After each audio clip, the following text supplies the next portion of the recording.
Guys అందరికీ ఈరోజైతే మేము వరిలో 2020 చల్లాను. దీంట్లోనేమో మళ్ళీ కౌన్సిల్ యాక్ట్ కొట్టాను. మొత్తం మీరు ఫుల్ వీడియో మాత్రం పూర్తిగా చూడండి. నా వీడియో మీరు ఫస్ట్ టైం చూసినట్టయితే లైక్ అండ్ సబ్స్క్రైబ్ చేసుకోండి. ప్రతి ఒక్కరు లైక్ అండ్ సబ్స్క్రైబ్ చేయండి. ఈ వరికి ఈరోజే కౌన్సిల్ యాక్ట్ కొట్టానండి. కౌన్సిల్ యాక్ట్ నామినీ గోల్డ్ కలిపి బాగా గడ్డి ఉంది కదా, ఈ గడ్డి మొత్తం వస్తుంది. కొద్దిగా మాడిపోయినట్టు అవుతుంది. ఈరోజే ఒక 2-3 గంటలు అవుతుంది మొత్తం కొట్టి. ఇది మొత్తం ఇట్లానే వాటర్ లేకుండా ఒక 24 అవర్స్ ఉన్న తర్వాత మనం వాటర్ పెట్టుకోవాలి, ఫుల్గా వాటర్ పెట్టుకోవాలి ఈ వరికి. ఇది మొత్తం ఎగజల్లిన వరి, ఇది మొత్తం బాగా వచ్చింది, ఎగజల్లింది, కానీ గడ్డి బాగా పడింది. దీంట్లో ఏం లేదు, ఇప్పుడు కౌన్సిల్ యాక్ట్ నామినీ గోల్డ్ కొట్టేశాను. ఇది మొత్తం అయిపోయాక రేపు ఏం పెట్టా కానీ రేపు సాయంత్రం వరకు ఒక తడైతే పెడతాను. మొత్తం నీళ్ళు మొత్తం ఇళ్ళని ఇంకిపోయేటట్టు పెట్టాలి, ఇళ్ళకెళ్ళి బయటికి వెళ్ళేటట్టు చేయొద్దు.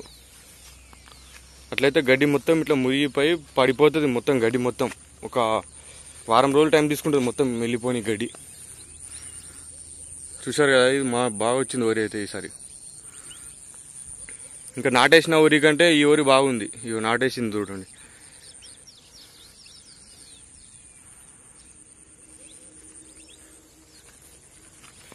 పిల్క శాతం కూడా ఇలా బాగానే ఉంది. పిల్క శాతం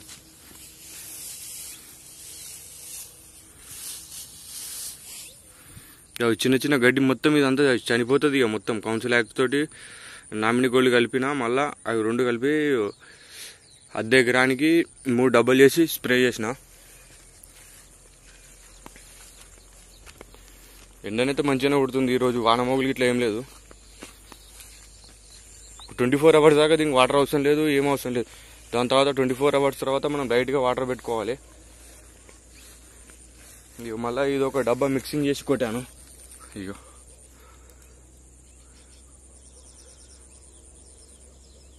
ఈ డబ్బా కాస్ట్ వచ్చేసి మనకు ఎంత లేదనుకున్నా కానీ 150 పడుతుంది. 1/2 ఎకరానికి సెట్ అయిపోతుంది. ఇది దాంట్లో కలిపేసాలి కౌన్సిల్ యాక్ట్. దాంట్లో 1/2 ఎకరానికి సరిపోతుంది. ఇది సెట్ అయిపోతుంది 1/2 ఎకరానికి. ఇక దీనికి ఈరోజైతే మళ్ళీ 2020 వేసాను ఈ వరికి, నాటేసిన వరికి. రేపైతే ఇక్కడ వరి చూస్తారు కదా, ఇక్కడ వరికి నాటేసిన దానికంటే ఇది బాగా వచ్చింది వరి. కానీ ఇలా గడ్డి బాగా పడింది, గడ్డి మొత్తం చచ్చిపోతుంది. మీకు మళ్ళీ వీడియో పెడతా డైలీ అప్డేట్గా. ఇట్లా మొత్తం ఇట్లా కులిపోయి ఇట్లా కింద పడిపోతుంది. కింద పడిపోయి మళ్ళీ అదే వరికి మళ్ళీ తాకట్లేక వస్తుంది. అప్పుడు ఇంకా వరి బాగా వస్తుంది.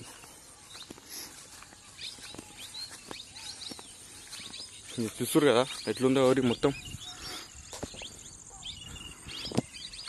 ఇది మొత్తం ఎగజల్లిన ఒడ్లు మొత్తం ఇవి. చూద్దాం ఇప్పుడు దీంట్లో ఎంత వస్తుందో పెట్టుబడి మనకు లాభము. మళ్ళా మనం నాటేసిన దాంట్లో కూడా చూద్దాం. ఇది మొత్తం నాటేసింది ఇది. దీంట్లోనైతే ఇప్పుడు రేపైతే నానో యూరియా తీసుకొచ్చాను. నానో యూరియా మొత్తం స్ప్రే చేస్తా. దీనికి స్ప్రే చేసిన తర్వాత అది ఎట్లా మంచిగా అవుతుందో రోజు మీకు చూపెడతా. రోజు అంటే రోజు కాదు కానీ మళ్ళీ యూరియా కొట్టినాక ఒక 5-6 రోజుల తర్వాతనైతే మొత్తం క్లారిటీ వస్తుంది దీనికి దానికి డిఫరెన్స్ ఏంటిదని.